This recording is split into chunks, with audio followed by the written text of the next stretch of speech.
The fluorescent lights of the convenience store buzzed above me like angry wasps, casting everything in that sickly yellow glow that made my exhaustion feel heavier. I stood in the feminine products aisle at 11:30 on a Tuesday night, staring at the rows of pregnancy tests as if they might spontaneously combust if I looked hard enough. My hands trembled as I reached for the cheapest box, the store brand with its clinical white packaging that promised results in 3 minutes. 3 minutes to confirm what my body had been screaming at me for weeks. The nausea, the tender breasts, the exhaustion that felt like I was wading through concrete every morning. And the missed period that I'd tried to convince myself was just stress from the divorce. Marcus had signed the papers 6 weeks ago. 6 weeks since he'd looked at me across our kitchen table, the one we'd picked out together at that antique market in Brooklyn, and told me he was leaving, that she was back. Jennifer. His first love. The woman he'd dated in college before we met. The ghost that had haunted our entire marriage without me even knowing she existed as a threat. I never stopped loving her, he'd said, his voice so calm it made my chest feel like it was caving in. She contacted me 3 months ago. We've been talking. I'm sorry, but I can't pretend anymore. 3 months. He'd been planning his exit for 3 months, while I'd been planning our 5th anniversary trip to Italy. I clutched the pregnancy test box to my chest, the sharp corners digging into my palms through my threadbare coat, the same coat I'd been wearing since college because I'd spent our money on making our apartment a home while Marcus spent it on, apparently, rekindling old flames. The cashier barely looked at me as she scanned the test. Young, maybe 19, with purple streaks in her hair and earbuds dangling from her neck. She probably saw hundreds of women like me every week, desperate, alone, buying answers they were terrified to receive. $14.95, she mumbled. I handed her a 20, one of the last bills from my rapidly diminishing savings, and shoved the test into my purse before the receipt finished printing. The bell above the door chimed as I pushed out into the November cold, the wind immediately cutting through my inadequate coat and making my eyes water. Or maybe that was just me finally letting myself cry. The streets of Lower Manhattan were quieter than usual, the post-theater crowds long gone. My studio apartment was 12 blocks away, but I couldn't bring myself to go home yet. Home was where I'd have to take the test, where I'd have to face the reality that I might be carrying the child of a man who'd thrown me away like I was nothing. My feet carried me toward Washington Square Park, almost on autopilot. Stupid, maybe, to walk through a park alone at midnight, but some part of me didn't care anymore. What else could the universe possibly do to me? The park was nearly empty, just a few scattered individuals on benches, and the distant sound of someone playing guitar. I found my usual bench, the one facing the fountain, where I'd been coming every night since Marcus left, because my apartment felt like a mausoleum of our failed marriage. I sat down heavily, the cold metal seeping through my jeans. My breath misted in front of me as I pulled out the pregnancy test box, turning it over in my hands. The instructions felt like they were written in a foreign language, even though I'd probably read them 17 times in the store. You're going to freeze to death out here.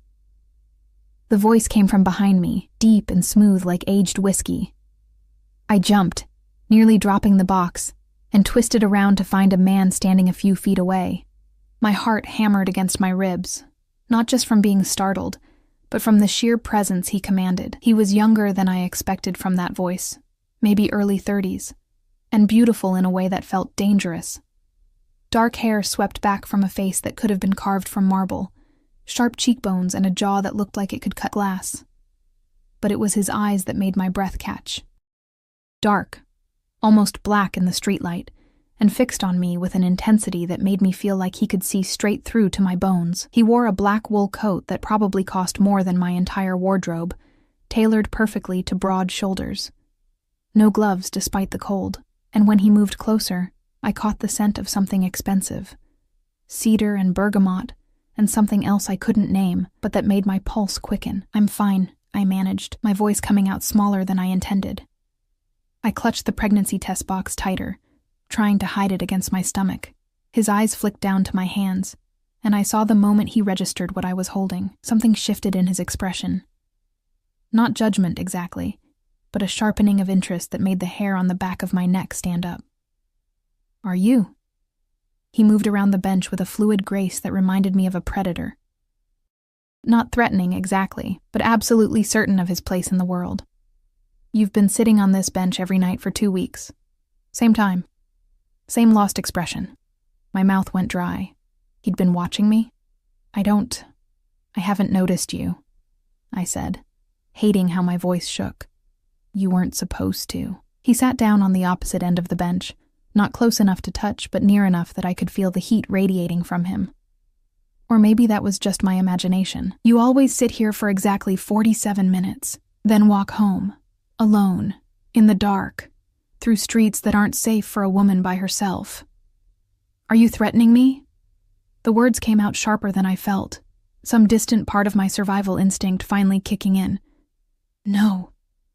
He turned to face me fully, and the streetlight caught his features in a way that made him look almost otherworldly. I'm telling you that you're not invisible, even when you feel like you are. Something in those words cracked open a place in my chest I'd been trying to keep sealed. How did he know? How could this stranger possibly know that invisibility was exactly what I'd been feeling, like Marcus had erased me when he left? Like I was just a placeholder in my own life. I don't know what you want from me, I whispered. Nothing. He paused, and a slight smile curved his lips. The kind of smile that probably made most people very nervous, yet. Before I could respond, headlights swept across the park. A black SUV pulled up to the curb, sleek and expensive-looking with tinted windows.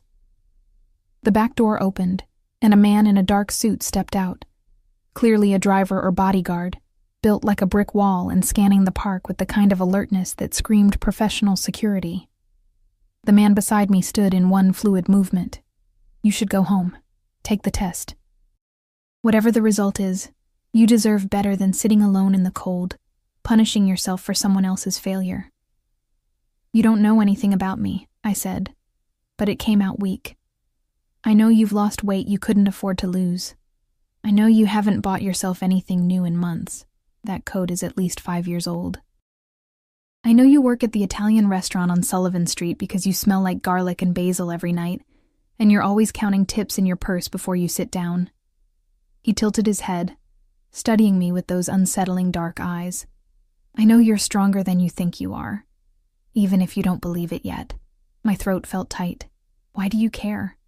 For a moment, something almost vulnerable flickered across his face. Then it was gone, replaced by that mask of controlled power. Because I recognized that look, and because some things shouldn't be faced alone.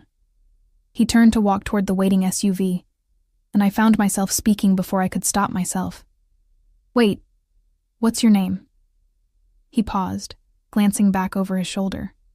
The light caught the sharp planes of his face, making him look like something out of a Renaissance painting. Dark, powerful, untouchable. Dante, he said. Then, after a beat, and you're Elena. You wear a name tag at work. He slid into the SUV before I could respond, and it pulled away into the night, leaving me alone on the bench with my pregnancy test and a head full of questions. I sat there for another 10 minutes, trying to process what had just happened.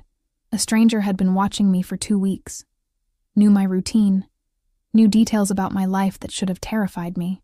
But instead of fear, all I felt was a strange, electric awareness, like I'd just been seen for the first time in months. Finally, the cold drove me home. My studio apartment greeted me with its familiar emptiness, the Murphy bed I'd pulled down that morning still unmade, the kitchenette with its single plate and cup drying by the sink, the framed photos of Marcus and me that I'd finally turned face down last week. I went straight to the bathroom, that tiny space with its cracked tile and mirror that had seen too many of my tears. My hands shook as I opened the pregnancy test box, as I read the instructions one more time, as I did what needed to be done. Then I set the stick on the edge of the sink and watched the little window, my heart pounding so hard I could hear it in my ears. One line appeared immediately. Then, after what felt like an eternity, but was probably only 30 seconds, a second line bloomed into existence beside it, positive. I was pregnant with Marcus's baby. The man who'd left me for his first love was going to be a father, and he had no idea. I sank down onto the closed toilet seat, the test still clutched in my hand, and let the reality wash over me. Alone, broke. Working doubles at a restaurant where the tips barely covered rent, and now pregnant. But as I sat there in my tiny bathroom at 1 a.m, another thought crept in. Unbidden and unwelcome and absolutely ridiculous. Dark eyes watching me from across a park. A voice like whiskey telling me I was stronger than I thought. The scent of cedar and bergamot and danger. Dante. I shook my head, trying to clear it. The last thing I needed was to start fantasizing about mysterious strangers who watched me from the shadows. I needed to figure out what I was going to do about the very real pregnancy test in my hands. But as I finally stood up and looked at myself in the mirror, really looked, at my hollow cheeks and exhausted eyes and the hand pressed protectively against my still flat stomach, I couldn't shake the feeling that my life had just tilted on its axis. And something told me it had nothing to do with the test results and everything to do with the man in the black SUV. I called in sick to work the next day. Angela, my manager at Marcello's, didn't sound pleased. Wednesday lunch shifts were always busy, but I couldn't bring myself to care. I'd spent the entire night staring at the ceiling, the positive pregnancy test sitting on my nightstand like an accusation. By the time weak November sunlight filtered through my single window, I'd made exactly 0 decisions about anything.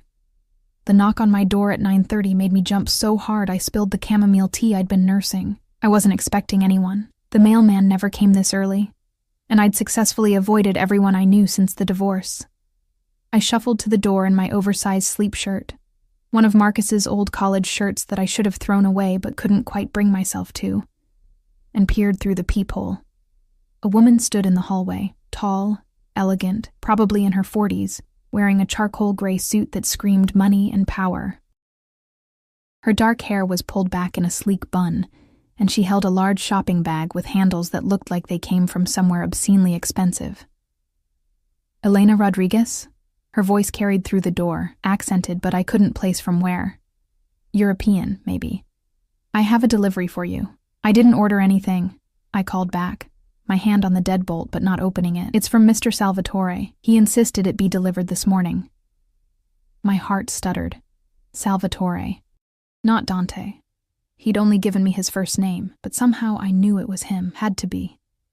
Against every instinct that screamed this was insane, I opened the door. The woman's expression remained professional, but I saw her eyes flick over my ratty shirt and bare feet, taking in the disaster I currently presented.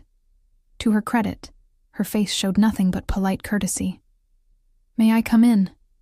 This will only take a moment. I stepped back, letting her enter my shoebox of an apartment.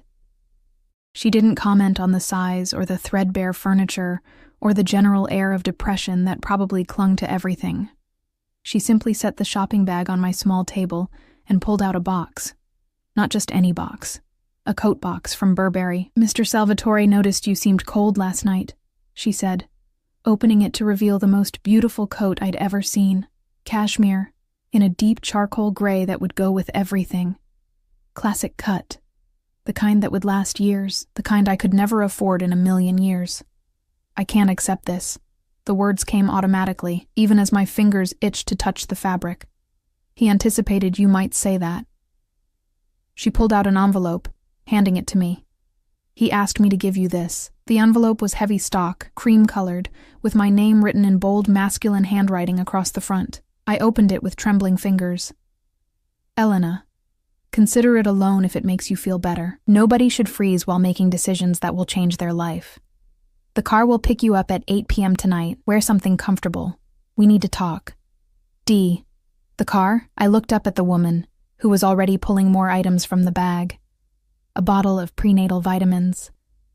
A gift certificate to a grocery store I actually shopped at, loaded with $500. And a business card with a single phone number embossed in black. Mr. Salvatore will send a car for you this evening, she confirmed, setting everything on my table with practiced efficiency. The driver will wait as long as necessary, but he hopes you'll accept. I don't even know who he is. My voice came out smaller than I intended. For the first time, something that might have been sympathy crossed her face. Mr. Salvatore is someone who doesn't make offers lightly. Whatever his interest in you, I can promise it's genuine. He doesn't play games with people he considers under his protection. His protection? I'm not... We just met last night. He doesn't owe me anything. Nevertheless. She moved toward the door, her heels clicking on my cheap linoleum. The car will be here at 8. What you do with that information is entirely your choice, Miss Rodriguez."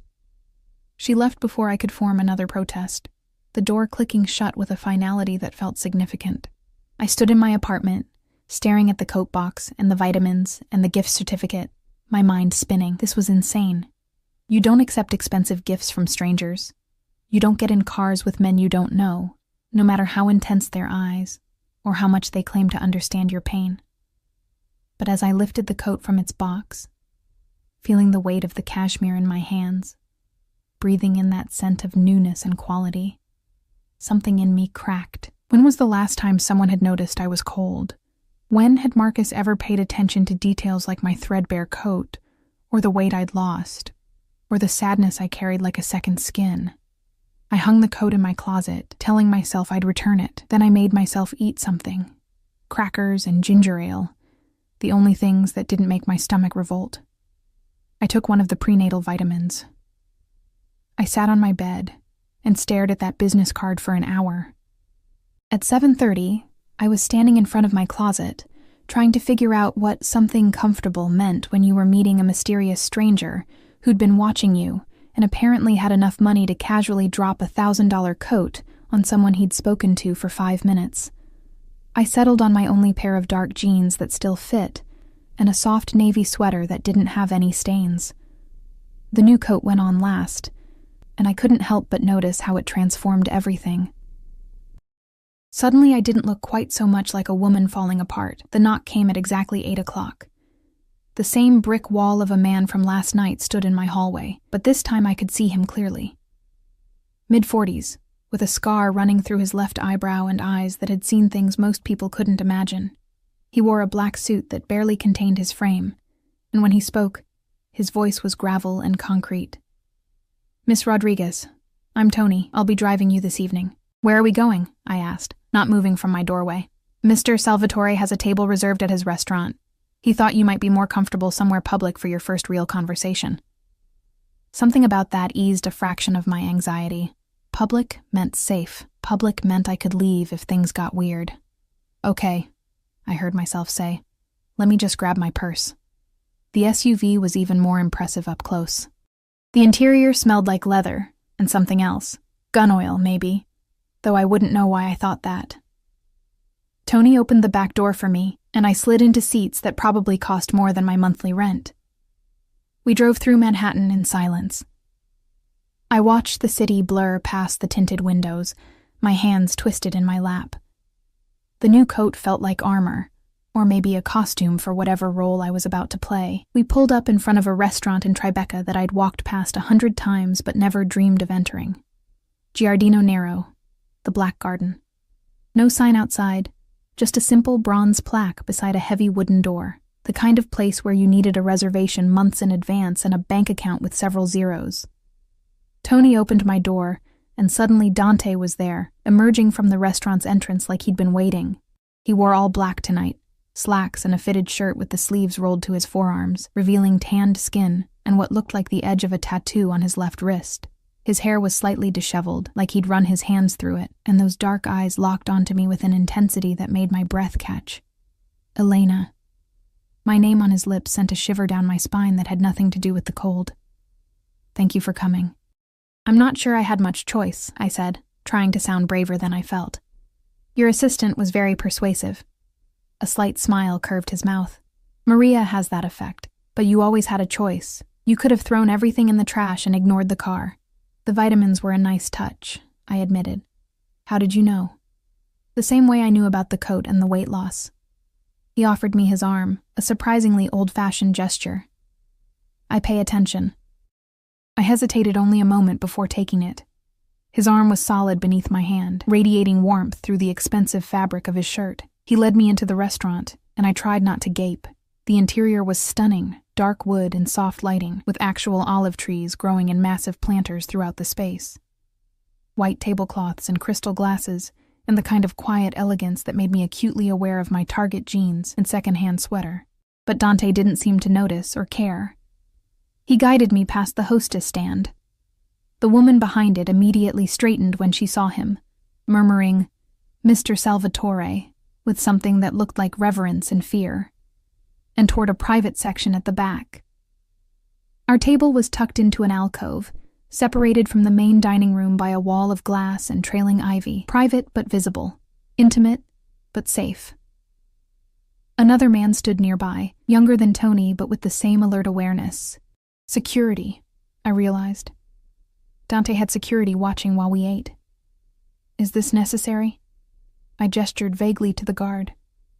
Always. He pulled out my chair, waiting until I sat before taking his own seat across from me. I don't take chances with things that matter. I'm not a thing that matters. You don't even know me, don't I? He leaned back, studying me with those unsettling eyes. Elena Rodriguez, 27 years old, divorced 6 weeks ago from Marcus Chen, who left you for his college girlfriend. You work at Marcello's, usually the lunch and dinner shifts, and you send money every month to your mother in Phoenix. You have an English literature degree from NYU that you've never used because you got married instead. You read on your breaks, literary fiction usually, nothing commercial. And you've been sitting on that bench in Washington Square every night trying to figure out who you are without him. My heart hammered against my ribs. You can't just investigate people. I can do anything I want. No arrogance in his tone, just simple fact. But I didn't investigate you, Elena. I watched you. There's a difference. That's not better. That's actually worse. Maybe. He signaled a waiter who appeared instantly. But I'm not going to apologize for noticing you when everyone else in your life has made you feel invisible. The waiter poured water and disappeared before I could process that statement. Before I could figure out how this stranger had managed to put his finger exactly on the wound Marcus had left. Why? The question came out raw. Why notice me? Why the coat and the vitamins in this? I gestured to the restaurant. What do you want? Dante was quiet for a long moment, his fingers drumming once against the white tablecloth. Then he leaned forward, his eyes never leaving mine. 6 months ago, my younger sister died in childbirth. The baby survived. My nephew, Antonio, but Sophia didn't make it. His voice remained steady, but I saw something flicker in those dark eyes. Pain, carefully controlled. The father ran the moment he found out she was pregnant, disappeared before we could make him take responsibility. My throat went tight. I'm so sorry. We found him eventually. Something cold entered his expression. He learned that you don't abandon a Salvatore and walk away unscathed. A chill ran down my spine that had nothing to do with the temperature. The way he said it, so matter-of-fact, made it clear that whatever happened to that man hadn't been pleasant. Last night I saw you sitting alone with a pregnancy test, looking like the world had ended, he continued. And all I could think was that somewhere, there's a man who did this to you and walked away. Just like the coward who abandoned my sister. Marcus didn't know, I said quickly. I only found out last night. Does that matter? He left you broke and alone. If you tell him about the baby, what do you think will happen? Will he come back? Support you? Or will he make you feel like even more of an inconvenience? I looked down at my hands, blinking back sudden tears because he was right. Marcus wouldn't come back. He'd probably offer to pay for an abortion and then go back to Jennifer, relieved to have dodged a bullet. I haven't decided what I'm doing yet, I whispered. That's your choice. Only yours. Dante's voice softened slightly. But whatever you decide, you shouldn't have to face it alone. You shouldn't have to work yourself to exhaustion at a restaurant while you're dealing with morning sickness. You shouldn't have to worry about rent or food or prenatal care. You're offering to help me. It wasn't a question. I'm offering you protection. Why? Because of your sister? Partly. He paused, and something shifted in his expression, something almost vulnerable beneath all that controlled power. And partly because when I saw you on that bench, looking so lost and alone, something in me recognized something in you. Like calling to like. We're nothing alike, I protested. I gestured at him, at the restaurant, at the obvious wealth and power he commanded. And I'm nobody. You're someone who survived being thrown away by a person who should have cherished you. You're someone who gets up every morning and goes to work even when everything hurts. You're someone who's stronger than they know. His eyes held mine. That's not nobody, Elena. That's a survivor. The waiter returned then, setting down plates I didn't remember ordering. Fresh pasta with truffle oil, the scent making my stomach growl despite the nausea that had been my constant companion. "Eat," Dante said gently. "You need it." I picked up my fork, my hand still trembling slightly. "If I accept your help, and I'm not saying I am, what would that look like?" "An apartment. Somewhere safe, comfortable. Nothing you have to share with ghosts of your marriage. Medical care, the best doctors, whatever you need. Money so you can quit that restaurant job and actually rest. Security." He said that last word with particular weight. "Nobody will hurt you or make you feel small ever again. That's too much. I can't accept all that from a stranger. Then get to know me." The slight smile returned. "I'm not a complete stranger anymore, am I? You know my name. You know about my sister. You know I own this restaurant and several others. You know I have security because my business requires it." "What business?" I asked, though part of me wasn't sure I wanted to know. His smile widened slightly. "Import-export, family business, very lucrative, very demanding." It was a non-answer, and we both knew it. But something in his eyes told me that pushing for details right now would end this conversation. "I need time," I said instead. "To think. This is all. It's a lot." "Of course." He gestured to my plate. "For now, just eat. Let yourself have one evening where you're warm and fed and not alone. Everything else can wait." So I ate, and it was the best food I'd had in months. We talked about safer things, books we'd read, places we'd traveled, the neighborhood and how it had changed. He was surprisingly easy to talk to once we moved past the intensity of his initial offer. But I couldn't stop thinking about his words. Protection, security, someone who won't let you face this alone. When Tony drove me home 2 hours later, my head was spinning. Dante had walked me to the car, his hand resting briefly on my lower back, a touch that burned through the new coat and sweater and straight into my skin. "Think about it," he'd said. "But don't take too long. You're already too thin, and winter is only getting colder." Now I stood in my apartment, the coat still wrapped around me, staring at a business card with a single phone number. One call could change everything. One call could trap me in a situation I didn't understand with a man who might be dangerous. But as I pressed my hand against my stomach, feeling nothing yet, but knowing life was growing there, I couldn't shake the thought that maybe being trapped in a gilded cage was better than drowning alone in the dark. I lasted 3 days before I called the number. 3 days of dragging myself through double shifts at Marcello's, the smell of garlic bread making me so nauseous I had to keep running to the bathroom. 3 days of Angela giving me increasingly pointed looks, clearly aware something was wrong. 3 days of lying awake in my studio apartment, listening to my upstairs neighbors fight, and feeling my savings account dwindle with every passing hour. On Friday night, I came home to find an eviction notice taped to my door. Marcus had been paying half the rent before the divorce. I'd thought I could manage alone if I picked up extra shifts, but I'd been wrong.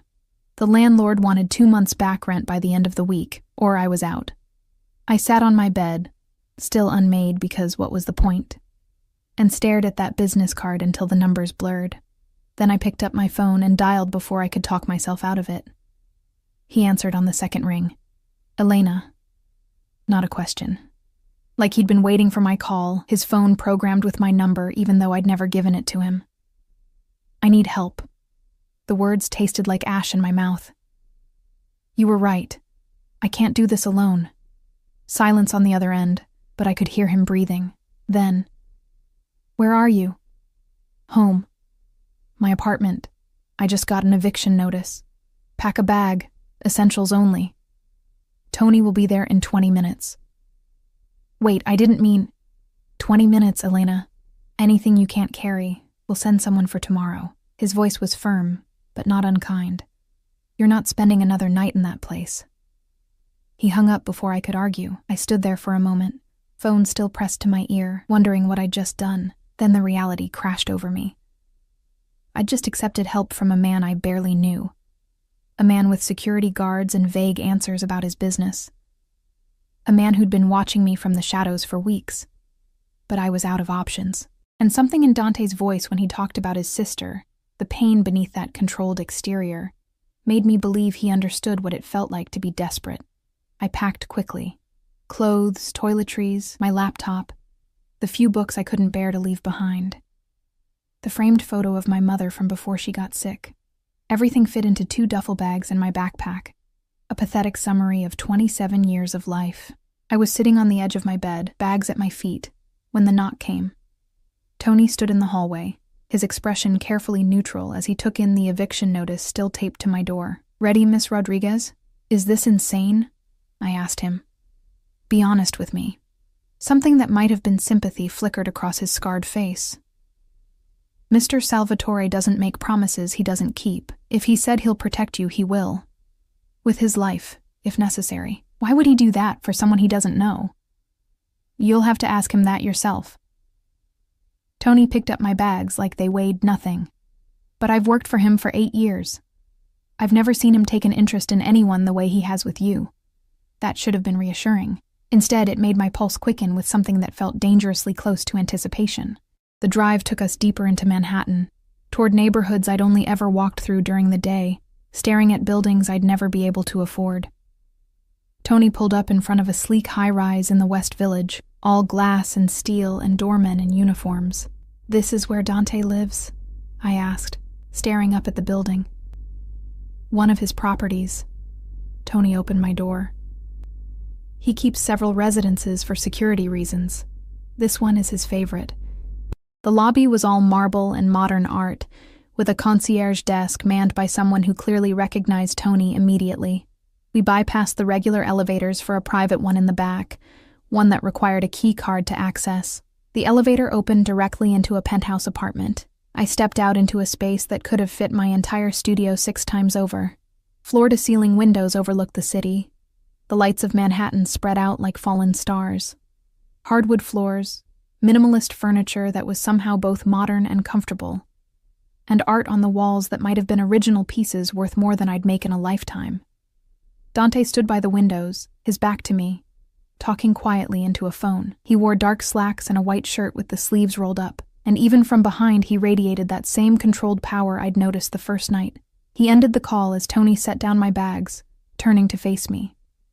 Those dark eyes swept over me, taking in my exhaustion and rumpled work clothes, and something softened in his expression. "Thank you, Tony. That will be all for tonight." The bodyguard nodded and disappeared back into the elevator, leaving us alone.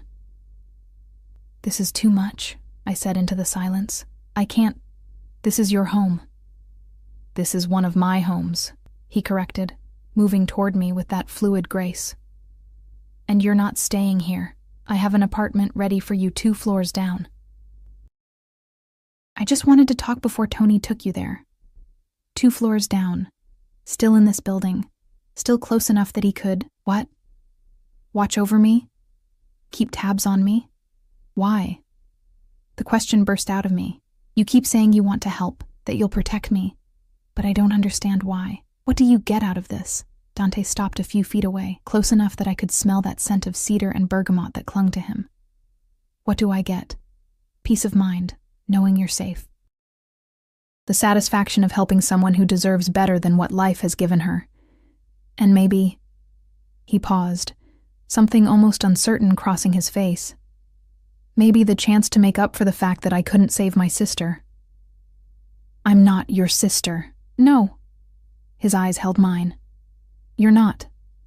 The way he said it, low and intense, made heat bloom in my chest. This was dangerous territory. Whatever was building between us, this awareness, this tension, felt like standing too close to a fire. "I'm pregnant with another man's baby," I said, needing to remind both of us of that fact. "I'm a mess.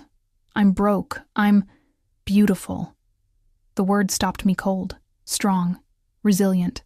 Everything you don't see when you look in the mirror. "You don't know me," I whispered. But it came out weak. "Then let me." He took another step closer, and I could feel the heat radiating from him. "Stay here. Let me help you. Get to know me. Figure out what you want to do about the pregnancy without worrying about rent or food or working yourself to exhaustion. And if I decide to keep it, the baby, then I'll make sure you both have everything you need. The best doctors, a nursery, support, whatever you want." "Why would you do that?" My voice cracked. Nobody does that. Nobody helps without wanting something in return. I want something, he admitted. His hand came up, fingers brushing my cheek so gently I almost gasped.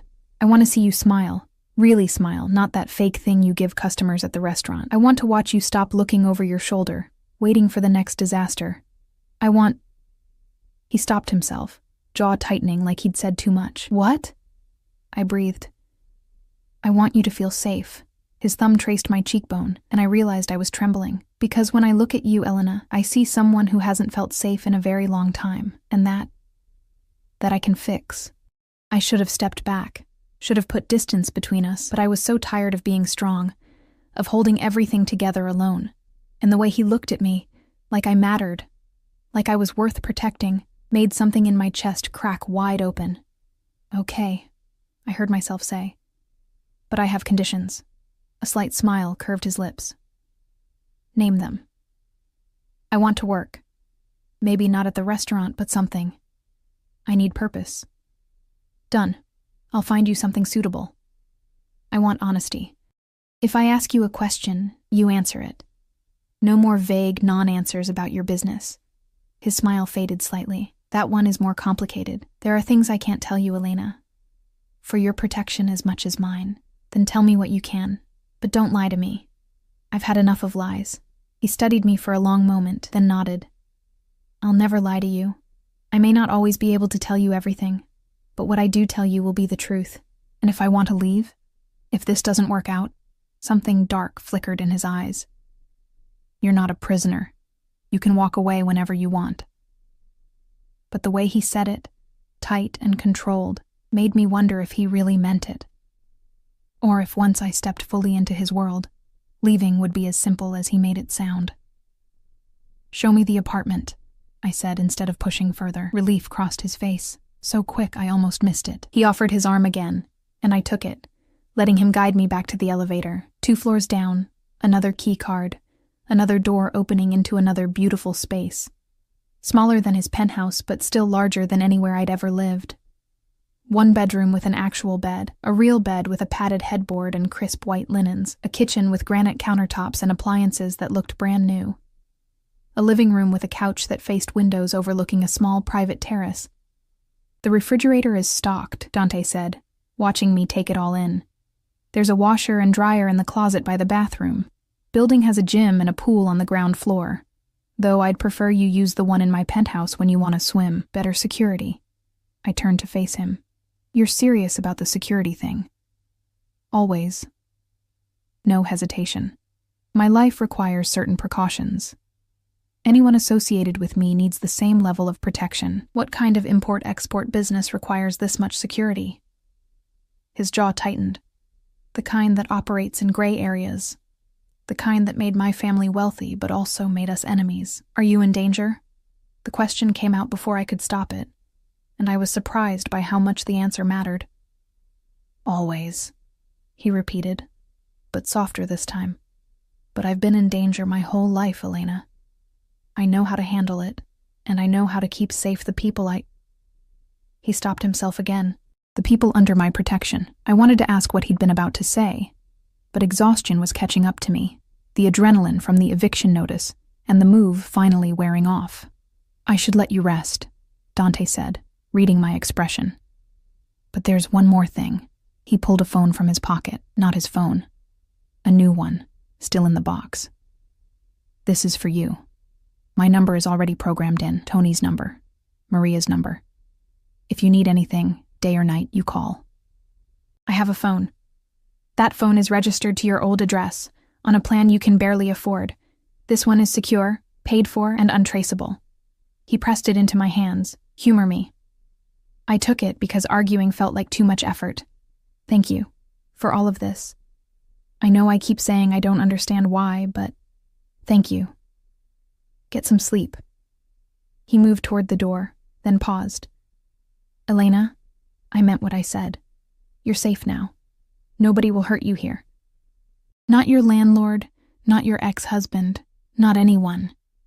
The way he said it, with such absolute certainty, should have scared me. Instead, for the first time in months, I felt the tight knot in my chest start to loosen. After he left, I explored the apartment more thoroughly. The bedroom closet held clothes, my size, casual and comfortable. Nothing extravagant, but all new. The bathroom was stocked with toiletries, including more prenatal vitamins. On the kitchen counter sat a folder with information about 3 different OB-GYNs, all highly rated, all accepting new patients. He'd thought of everything. I should have felt trapped, overwhelmed, scared of this stranger who'd inserted himself into my life and was systematically removing every obstacle I faced.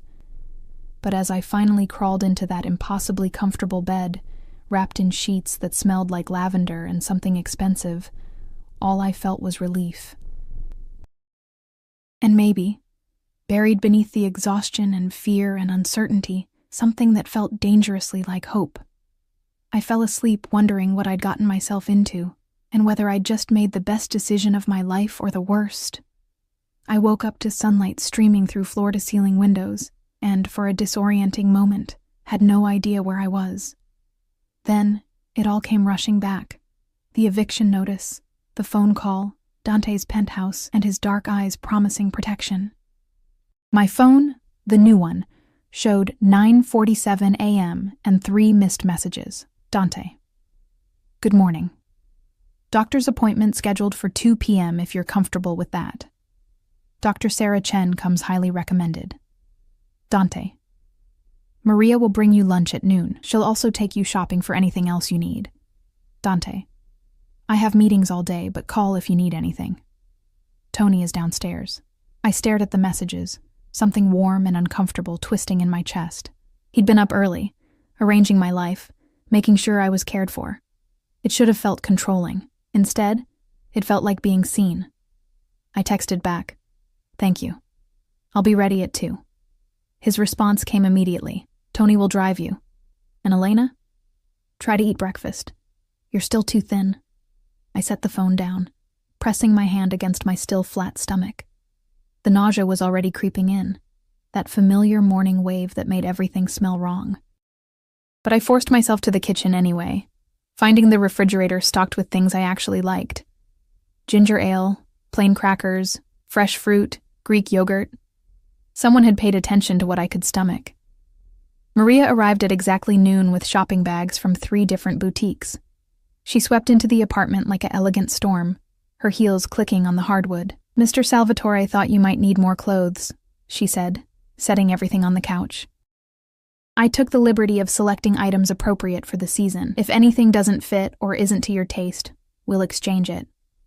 I opened the first bag to find jeans, sweaters, comfortable dresses. Nothing flashy, just quality basics and colors that would actually suit me. The second bag held undergarments, pajamas, and a soft robe.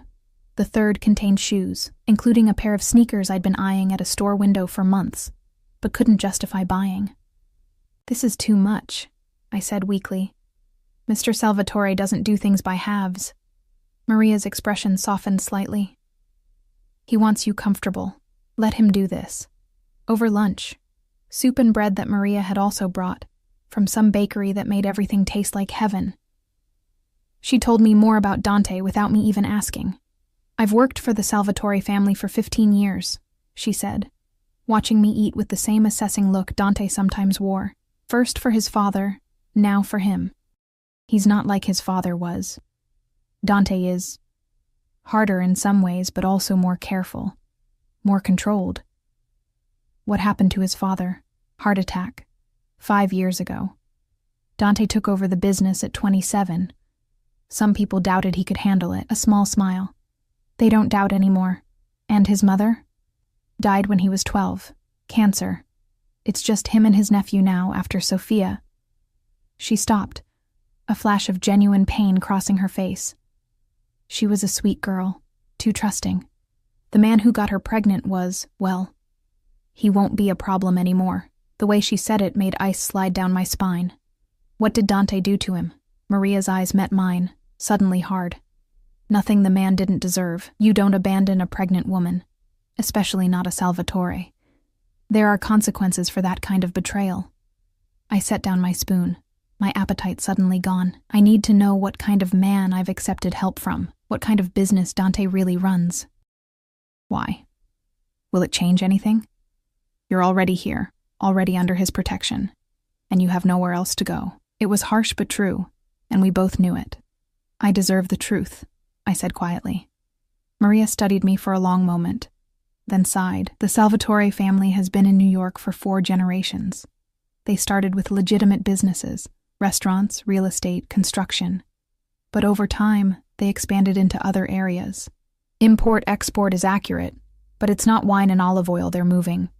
It's, let's call it insurance and protection services, helping people who can't go through traditional channels.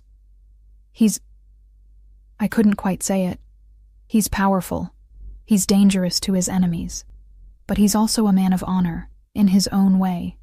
He protects what's his. She leaned forward. And whether you realize it yet or not, Elena, he's decided you're his to protect. Before I could process that statement, my new phone buzzed. Dante, Tony is waiting downstairs. Don't be nervous about the appointment. Dr. Chen is excellent. I changed into one of the new outfits, dark jeans and a soft gray sweater that actually fit properly, and took the elevator down. Tony waited by the black SUV, opening the door as I approached. The doctor's office was in a medical building near Central Park, the kind of place where the waiting room had fresh flowers and the magazines were current. Dr. Chen was in her 40s, with kind eyes and a calm demeanor that immediately put me at ease. Mr. Salvatore spoke very highly of you, she said. After the initial examination confirmed what I already knew, I was approximately 8 weeks pregnant. Everything looked normal. He was quite insistent that you receive the best care possible. He called you personally? He did. He also settled your account in full, including all prenatal visits and the delivery. She smiled at whatever expression crossed my face. He clearly cares about your well-being. After the appointment, Tony drove me back to the apartment, but instead of stopping on my floor, the elevator continued to the penthouse. Mr. Salvatore asked if you'd join him for dinner, Tony explained. If you're not too tired. I should have said no. Should have maintained some kind of boundary between us. But I found myself nodding, smoothing down my sweater nervously as the elevator doors opened. Dante stood in his kitchen, actually cooking. He'd changed from whatever he'd worn to his meetings into dark jeans and a black Henley, his hair slightly disheveled like he'd been running his hands through it. He looked younger like this, more approachable, though no less dangerous. How did it go? He asked, not looking up from whatever he was stirring on the stove. Good. Dr. Chen is nice. She said everything looks normal. Good. He finally turned to face me, and the intensity in his eyes made my breath catch. Are you hungry? I'm making risotto. You cook? A slight smile. My mother taught me before she died.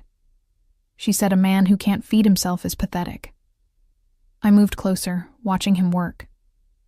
His movements were precise, controlled, the same way he did everything else. Did Dr. Chen tell you the details? Or is patient confidentiality a thing? She told me you're healthy, the baby is healthy, and you're due in early June. That's all I needed to know. He added wine to the pan, and the scent made my mouth water despite the lingering nausea. Unless you want to share more. I haven't decided what I'm doing yet, I admitted, about keeping it. I know. He turned down the heat, then moved to the counter where wine glasses waited. He poured one, then hesitated. Water for you? Please. We sat at his dining table overlooking the city, and the risotto was perfect, creamy and rich without being overwhelming. We ate in comfortable silence for a while before Dante spoke. I need to tell you something. Marcus knows where you are. My fork clattered against my plate. What? How? He went to your apartment looking for you, saw the eviction notice. He called you 17 times on your old phone. Dante's jaw was tight. Tony had someone watching your old building. We knew he'd show up eventually. Why would he be looking for me? My heart hammered. He left me. He doesn't get to... Apparently Jennifer isn't what he remembered. The fantasy didn't match reality, and now he's having regrets. Dante's eyes were hard. He wants to talk to you, to fix things. No. The word came out fierce. He doesn't get to decide he made a mistake and just come back. That's not how this works. I agree. Dante reached across the table, covering my hand with his. The touch sent electricity up my arm. But you should know he's looking, and he's getting desperate. Did you... I hesitated. Did you do anything to him? Not yet. The promise in those 2 words was clear. But if he becomes a problem, I will handle it. I don't want you to hurt him. Even after what he did to you, I pulled my hand back, wrapping my arms around myself. He's still the father of my baby, if I keep it. And he doesn't deserve whatever you did to Sophia's boyfriend. Dante's expression went very still. What did Maria tell you? Enough. I met his eyes. I'm not stupid, Dante. I know what you are. What your family does. The gray areas you mentioned aren't gray at all, are they? No, he said quietly. They're not. So tell me the truth. What happened to the man who abandoned your sister? He stood, moving to the window, his back to me. When he spoke, his voice was flat, emotionless. We found him in Atlantic City. He'd been gambling away money he stole from us. Because of course he'd stolen from us too. We gave him a choice. Marry Sophia posthumously to legitimize the baby, sign over all parental rights, and leave the state, or face consequences he wouldn't walk away from. And he chose to leave. After some persuasion, yes. Dante turned back to me. My nephew will grow up knowing his father was a coward, but at least he'll be legitimate. At least the Salvatore name will protect him. And if he hadn't agreed to your terms? Dante's smile was cold. Then he wouldn't have made it out of Atlantic City. I should have been horrified, should have run from this apartment and this man who could speak so casually about violence. But all I could think about was Sophia, dying alone while the father of her child ran away. I'm not going to apologize for protecting my family, Dante continued, moving closer. Or for removing threats. That's who I am, Elena. I won't lie about it. I know. My voice came out smaller than I intended. And I should be scared of you, but you're not. He stopped in front of me, close enough to touch. Why? Because you've never made me feel unsafe. Even that first night in the park, when you should have terrified me, all I felt was seen. I looked up at him. You see me, Dante. Really see me. Nobody has done that in so long. His hand came up, cupping my face with surprising gentleness. I see everything, Elena. Your strength. Your pain. The way you touch your stomach when you think nobody's watching, like you're already protecting that baby even though you haven't decided if you're keeping it. His thumb brushed my cheekbone. I see a woman who deserves so much better than what life has given her. And you think you can give me better? I know I can. His voice dropped lower, rougher. Let me. The air between us felt electric, charged with something dangerous and inevitable. I could feel my pulse in my throat, could see the way his eyes darkened as they dropped to my lips. This was a bad idea, getting involved with a man like Dante, a man who lived in the shadows, who spoke about violence like it was business, who looked at me like I was something precious and breakable all at once. But I was so tired of being alone. So tired of feeling invisible. Okay, I whispered. Show me better. He kissed me then, and it was nothing like Marcus's kisses had been. This was fire and possession and a hunger that made my knees weak.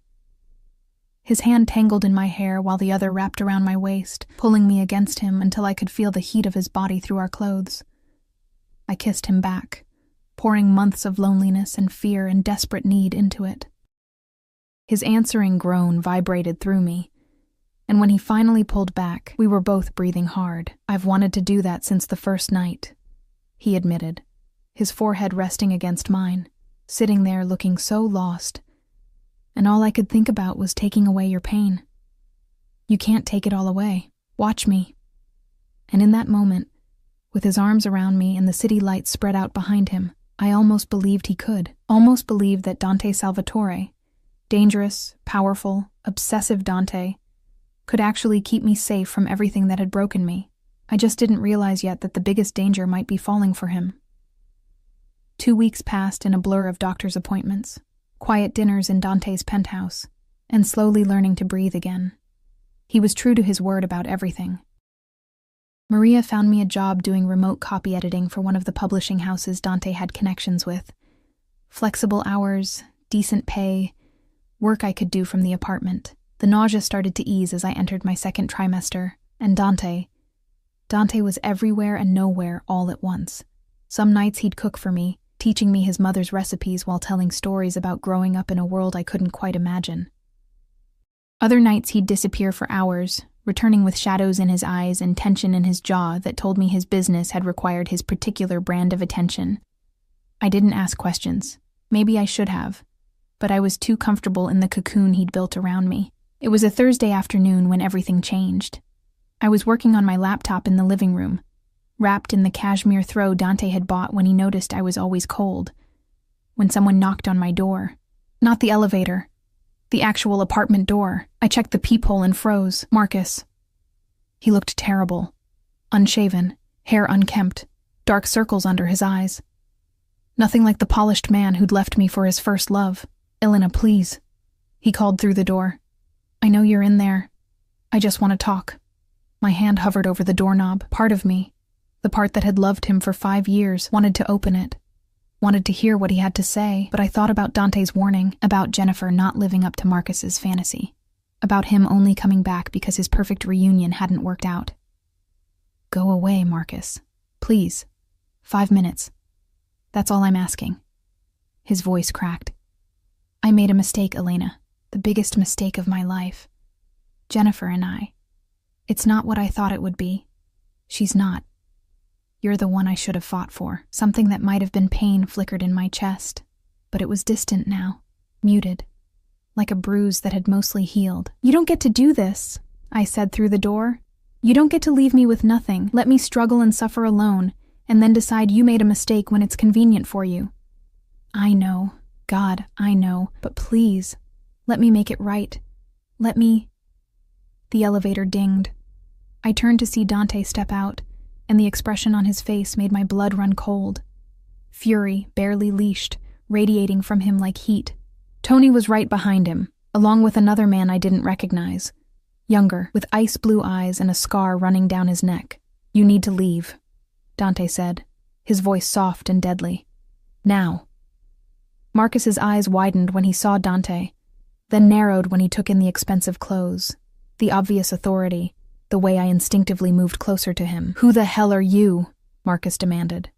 Elena, what's going on? Whose apartment is this? That's none of your concern, Dante said before I could answer. He moved to stand between us, blocking Marcus's view of me. You were told not to contact her. You were told to stay away. Told by who? You? Marcus's voice rose. Elena, is this... Are you with him? Is that why you disappeared? I disappeared because I got evicted, I said, finding my voice. Because you left me with bills I couldn't pay and a life I couldn't afford. I didn't disappear. I survived. By shacking up with some... What, sugar daddy? Is that what this is? Marcus's face twisted with something ugly. God, Elena, I thought you had more self-respect than that. Dante moved so fast I didn't see it coming. One moment he was standing still. The next his hand was wrapped around Marcus's throat, slamming him against the hallway wall with a force that made me gasp. Choose your next words very carefully, Dante said, his voice like ice. Because they might be your last. Dante, don't... I started forward, but Tony caught my arm gently. Let him handle it, Miss Rodriguez. Marcus clawed at Dante's hand, his face reddening. You're insane. I'm protective. Dante leaned in closer. Elena is under my protection. That means you don't call her. You don't come to her apartment. You don't so much as think about her without my permission. Do you understand? She was my wife. Was. Past tense. Dante's grip tightened slightly. You gave up any claim to her when you walked away. When you left her crying and alone and struggling. You made your choice. Now live with it. I'm the father of her baby. Marcus gasped it out, and I felt the world tilt sideways. Dante went very still, his eyes cut to me, questions and something darker swirling in their depths. Elena? I haven't told him, I said quickly. I swear, I haven't told him anything. Then how does he... I saw the test, Marcus choked out. In the bathroom trash, before I left. I knew you were pregnant, Elena. I knew, and I left anyway because I was a coward. But that's my child, and you can't keep me from... Dante released him so abruptly that Marcus stumbled, gasping for air. But the look on Dante's face was somehow more terrifying than the violence had been. Cold calculation. dangerous assessment. You knew, Dante said slowly. You knew she was pregnant when you left her. I panicked. I wasn't ready to be a father. Jennifer and I, we had plans, and a baby would have... Marcus stopped, seeming to realize how that sounded, but I've had time to think, to understand what I gave up. I want to be there for my child, Elena. For both of you. No, my voice came out stronger than I felt. You don't get that, Marcus. You gave up that right when you chose Jennifer over your own baby. I have legal rights. You have nothing. Dante's voice cut through Marcus's protests like a blade. Because if you pursue this, if you try to claim any rights to Elena or that child, I will make your life a living hell. I will destroy your credit, your career, any chance you have at a normal life. You will wish you'd never heard the name Salvatore. Marcus's face went white. You're Dante Salvatore? Oh, God. Elena, do you know who he is? What his family does? I know exactly who he is. I moved to stand beside Dante, and his arm immediately came around my waist, possessive, protective. And he's been more of a partner to me in 2 weeks than you were in 5 years. He's a criminal, careful, Tony warned, his hand resting on something beneath his jacket. Marcus swallowed hard, backing toward the elevator. This isn't over. That's my baby, Elena. You can't keep me from my own child. Watch me, Dante said softly. The elevator doors closed on Marcus's pale face, and suddenly the hallway was quiet, except for my ragged breathing. Inside, Dante said, guiding me back into the apartment. Tony and the other man disappeared into the elevator without a word, giving us privacy. I sank onto the couch, my hands trembling. Dante poured me water, then sat beside me, his dark eyes searching my face. You didn't tell him about the pregnancy, he said. It wasn't a question. No. I didn't even know he knew until just now. I pressed my hands against my stomach. He saw the test in the trash before he left. He knew I was pregnant, and he left anyway. Then he has no claim to you or that baby. Dante's voice was hard. None. He's the biological father, Dante. He could fight for custody, take me to court. He won't. The certainty in his voice made me look up. Because if he tries, I'll make sure he regrets it. There are ways to handle this, Elena. Legal ways and other ways. I don't want you to hurt him. Even now? After what he just said to you, how he spoke about you, I was quiet for a moment, thinking about Marcus's words, sugar daddy, self-respect. Like I was something shameful for accepting help when I'd been drowning. I don't love him anymore, I said slowly, realizing it was true. I think I stopped loving him the moment he told me about Jennifer. But I don't want him hurt. I just want him gone. Then he'll be gone. Dante pulled me against him, and I went willingly, pressing my face against his chest. I'll make sure of it. We sat like that for a long time, his hand stroking my hair while my heart rate slowly returned to normal. Finally, I pulled back to look at him. You're not afraid that it's his baby? That I'm carrying another man's child? No. No hesitation. Because that baby is innocent, and if you decide to keep it, then it becomes mine to protect too. All of you become mine. Dante, I know it's fast. I know this is insane. But I meant what I said that first night. I see you, Elena, and what I see is someone I want in my life. Permanently. My breath caught. What are you saying? I'm saying that Marcus was right about one thing. You are with me now. Not as a kept woman or some shameful secret, but as someone I... He stopped, jaw working. Someone I care about, deeply. You barely know me. I know enough. His hand came up to cup my face. I know you're strong and resilient and kind, even after life has tried to break you. I know you make me want to be better than the violence and darkness my world requires. I know that when I look at you, I see a future I never thought I'd want. A future that includes another man's baby. A future that includes you. Everything else is just details. He leaned in, his forehead resting against mine. Stay with me, Elena. Not because you have nowhere else to go, but because you want to. Because this, whatever this is between us, is real. I should have said no. Should have pointed out all the reasons this was crazy. The speed, the danger, the fact that I was pregnant with my ex-husband's baby while falling for a man who operated in the shadows. But when Dante kissed me, slow and deep and full of promise, all those logical reasons scattered like leaves in the wind. "Okay," I whispered against his lips. "I'll stay." 6 months later, the nursery was painted a soft sage green with white trim. Sunlight streaming through windows that overlooked Central Park. Dante stood in the doorway, watching me rock our daughter, because she was ours now, legally, and in every way that mattered, while she nursed contentedly. Sofia Rose Salvatore. Named for Dante's sister, and born 3 weeks ago with a full head of dark hair and lungs that could wake the entire building. Marcus had signed away his parental rights 2 months before she was born. Dante's lawyers had been very persuasive, and whatever they'd offered him, or threatened him with, had been enough to make him disappear completely. The birth certificate listed Dante as her father. The adoption papers were already filed. "She's finally settling down," I said softly, as Sophia's eyes started to drift closed. "I think she might actually sleep for more than 20 minutes this time." Dante moved into the room, his expression soft in a way it only ever was with me and the baby. He pressed a kiss to my hair, then to Sophia's forehead, his large hand cradling her tiny head with infinite gentleness. "You're both so beautiful," he murmured. "My girls." I looked up at him.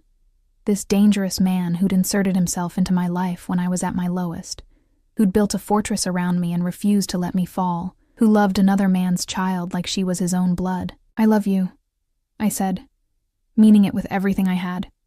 I know I don't say it enough, but I do. Completely.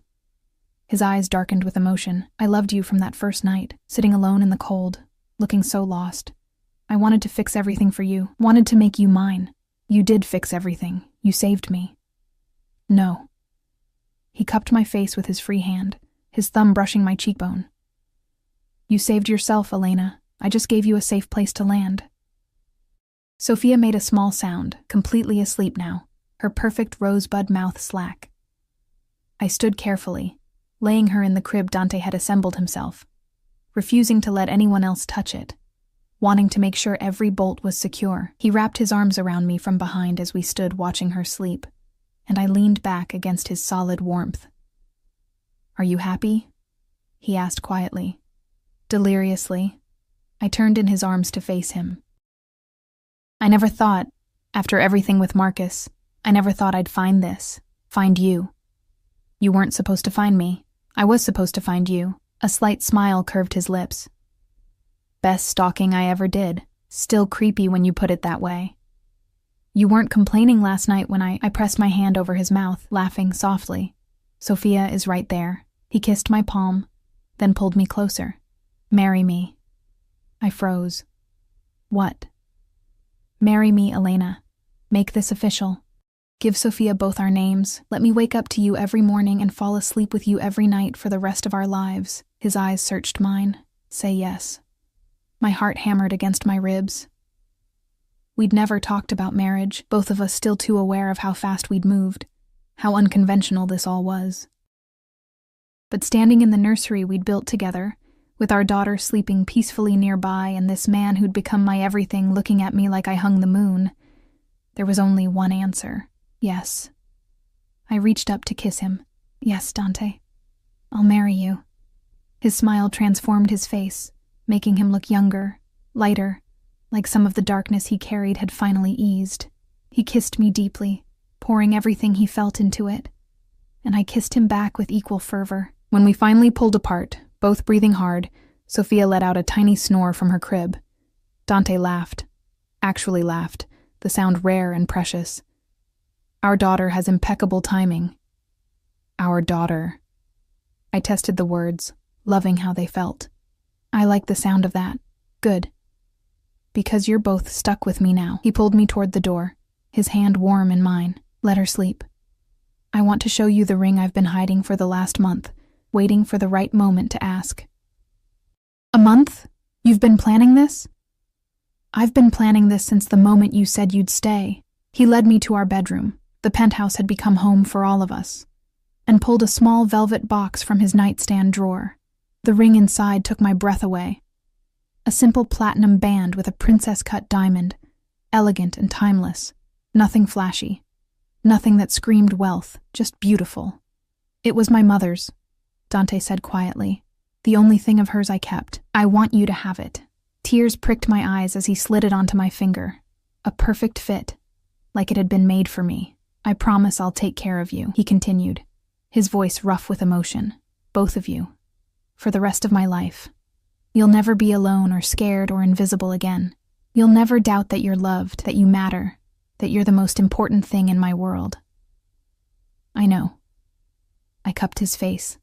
This beautiful, dangerous man who'd saved me in every way that mattered. I've known since that first night when you told me I was stronger than I thought. You saw me, Dante, really saw me, and you've been seeing me every day since. He kissed me again, and this time there was no interruption.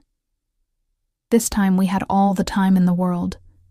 Later, as we lay tangled together in sheets that smelled like us, like home, I thought about everything that had led me here. The divorce that had shattered me. The pregnancy that had terrified me. The night I'd sat alone on a bench, clutching a pregnancy test and feeling like my life was over. But it hadn't been an ending. It had been a beginning. The beginning of finding myself. Of learning I was stronger than I'd ever imagined. Of meeting a man who saw past my brokenness to the person I could become. Dante's arm tightened around me, even in sleep, and I pressed my hand against his chest, feeling his heartbeat steady and strong beneath my palm. I'd been divorced for his first love, thrown away and left to drown. But I'd been found by a Mafia boss who made me his world, and that made all the difference.